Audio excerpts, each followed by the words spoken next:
তারাবি সালাত, সারাদিনের রোজার ক্লান্তি সবকিছু নিয়ে আমরা এখানে থানায় উপস্থিত হয়েছি, বাধ্য হয়ে উপস্থিত হয়েছি।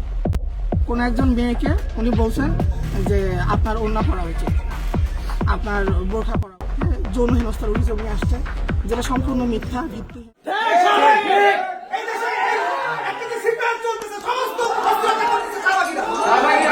একটা মেয়ের জন্য এতগুলো মানুষ ভোগান্তি পোহাইতেছে এত রাতে।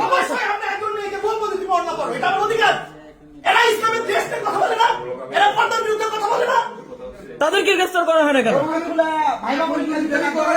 জোর করে জবানবন্দি নেওয়া হয়েছে। এবং এই পুলিশ কেন তার কাছ থেকে জোর করে জবানবন্দি নিল? এই পুলিশ কেন এই ভিকটিমের মোবাইল এগুলো সব মেয়ের কাছে রাখছে এখনো? এটা এই পুলিশকে থানাকে জবাব দিতে হবে অবশ্যই। ওনার আইডি তো সমস্যা করতেছে।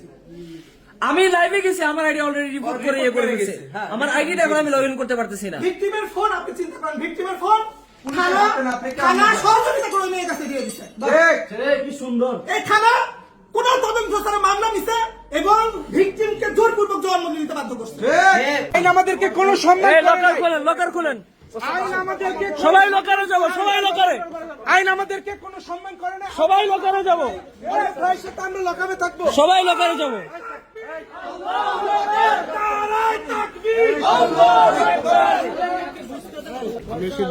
আচ্ছা ভাই, আপনারা কি হচ্ছে সেটা জানার জন্য আসছেন?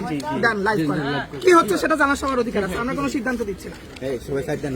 আমরা কেউ কথা শুনতে চাচ্ছি না। অন্যান্য সব বিষয় এখানে ডাইনামিক দরকার নেই।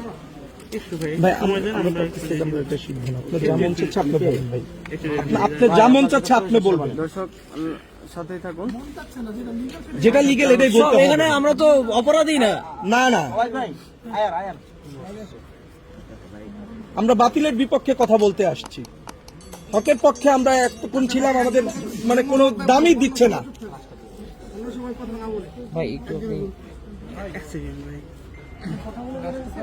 বাস এইটুকু, ঠিক আছে ঠিক আছে ঠিক আছে।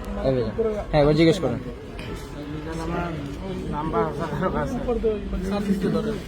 একটা মেয়ের জন্য এতগুলো মানুষ ভোগান্তি পোহাইতেছে এখন। কতক্ষণ মানুষের দিকে সেহরির সময় যেতেছে, আর ওরা চিন্তা করতেছে ওই মেয়ে ঘুম থেকে উঠবে, সকাল হবে, নামাজ পড়বে, সেহরি করবে, সকাল 9টায় ও আসবে, এরপরে লিখিত অভিযোগ। ভাই এটা হচ্ছে যে রমাদান মাস, আমরা সবাই রোজা ছিলাম এবং আমরা তারাবি পড়ে আসছি। তারাবি সালাত, সারাদিনের রোজার ক্লান্তি সবকিছু নিয়ে আমরা এখানে থানায় উপস্থিত হয়েছি, বাধ্য হয়ে উপস্থিত হয়েছি। এখানে একজন ভাই, তিনি কোন একজন মেয়েকে উনি বলছেন যে আপনার ওড়না পরা উচিত, আপনার বোরখা পরা উচিত, এটা এইভাবে ভালো লাগে না দেখতে। এতটুকু উনি বলছেন, এতটুকু বলার কারণে তাকে একটা রোষানলের একটা পাত্র বানায় নিছে পুরো একটা গোষ্ঠী। তারা তার বিরুদ্ধে যৌন হেনস্থার অভিযোগ নিয়ে আসছে, যেটা সম্পূর্ণ মিথ্যা, ভিত্তিহীন। যৌন হয়রানির মতো কিছুই উনি করেন নাই। তার বিরুদ্ধে ইফটিজিং এর অভিযোগ আনা হয়েছে, তিনি কোনো ইফটিজিং করেন নাই। তিনি অত্যন্ত ভদ্র ভাষায়, শালীনভাবে সেই মেয়েকে বলছেন যে আপনি ওড়না পরলে বা আপনার বোরখা পরলে ভালো হতো, এভাবে উনি বলছেন। এটাকে উনি যৌন হেনস্থা বানাইছেন, এটাকে উনি ইফটিজিং বানাইছেন। এবং উনি যখন থানায় আসতেন তখন এই থানা কোনো তদন্ত ছাড়া, যে ব্যক্তির বিরুদ্ধে অভিযোগ, এই অভিযোগটা সত্য কি মিথ্যা, কোনো তদন্ত ছাড়া তারা বেশ কয়েকটা অপরাধ করছে। তারা এই লোকটাকে বাধ্য করছে ওই মেয়েটার পক্ষে জবানবন্দি দেওয়ার জন্য। ফলে লোকটা বাধ্য হয়ে তাকে ভয় ভীতি দেখিয়ে বলপূর্বক তার কাছ থেকে, এই থানা তার কাছ থেকে বলপূর্বক জবানবন্দি দিচ্ছে, উনি জবানবন্দি দিতে বাধ্য হয়েছে। এবং তার ব্যক্তিগত সম্পত্তি, ফোন ইত্যাদি ব্যক্তিগত জিনিসগুলো এই থানা ওই মেয়ের কাছে দিয়ে দিচ্ছে, অথচ তিনি এখন গ্রেফতার।